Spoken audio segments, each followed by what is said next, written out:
На второе заседание Всемирного Абхазо-Абазинского конгресса съехалось огромное количество людей с Северного Кавказа, Турции, Сирии и других стран, где проживают диаспоры. Большая встреча состоялась в зале Кабинета министров Абхазии. Стенды с продукцией местных производителей, чтобы все гости мероприятия смогли с ними ознакомиться, организовали представители Государственного инвестиционного агентства. Вот у нас тут джемы представлены, абхазские сады. Это проект по программе льготного кредитования, один из проектов, который получил кредит. И вот наше госинвестагентство как раз и мониторило этот проект и помогает на всех стадиях развития этого проекта. Продукция пивоваренного завода Сухумского.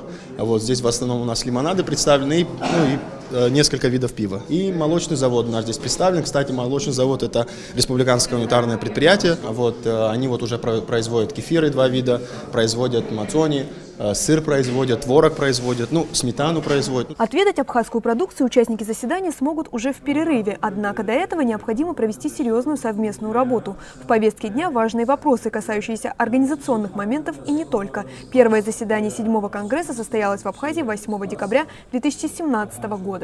Мы взяли паузу после первой части для того, чтобы доработать устав, который в первой части нашего съезда мы приняли за основу, и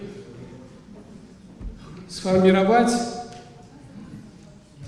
членов Высшего совета, членов ревизионной комиссии и, конечно же, подготовить обещанную презентацию информационного интернет-портала. Продолжил свою работу Конгресс под руководством проректора Государственного университета Карачаево-Черкесской республики Сергея Пазова. Добрый день, уважаемые делегаты, все, кто сегодня собрался на второе заседание нашего очередного 7-го съезда, все, кто приехали с открытой душой, чтобы сохранить наш народ и посодействовать его развитию. Доклад о доработке устава ВААК участникам представил Муса Экзеков. Документ был переведен на языки государств, где проживают абхазо-абазинские диаспоры, так что над ним смогли поработать представители Абхазии, Турции, КЧР и многих других регионов. Понятно, что устав написан в соответствии с законами Республики Абхазия. И, конечно, сегодня я думаю, что работая дальше, я считаю, что устав достаточно хорошо проработан, чтобы его принять сегодня и дальше стартовать нашу деятельность. Первым в прениях выступил советник президента Абхазии по науке и культуре. Владимир Зантария отметил, идея необходимости объединения, направленного на сохранение этноса, многие годы назад была озвучена Владиславом Ардзенбо. А конгресс Ахыцкуртыш и Гула Хпызаду Владислав Ардзенбаргажури изузвоз абстнацейча нагаква аджарю. Имачим езгватаз, яларджваз, идея хшильсараква. Уртар геракаскын хайглар ретно культура тхачра айкурхара. Хатыбыз шокорыхчера, рычера, зепштурых азыргара.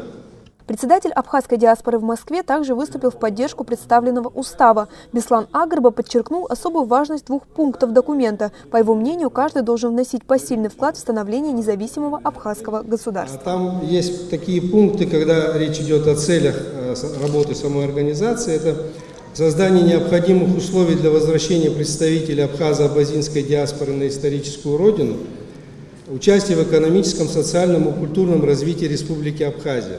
Мне кажется, что главная идея, главная задача абхазо-абазинского народа нашего, наша задача и всех диаспор, и не только те, которые проживают в России, это абхазское государство. В результате работы съезда новая версия устава была одобрена его участниками. В соответствии с повесткой прошли выборы членов Высшего совета. Руководителем его абхазской ветви стал доктор филологических наук Вячеслав Черикба. Всего от каждой из сторон были представлены по 6 человек. Помимо Черикба в Высший совет от Абхазии вошли Нурик Варча, Джамбул Инджгия, Инвер Алшундба, Марина Барциц, Арда Ашуба. Кроме того, в рамках конгресса успешно состоялась презентация Всемирного информационного абхазо-абазинского портала. Амелия Сатурян, Раму Камки, Абаза ТВ.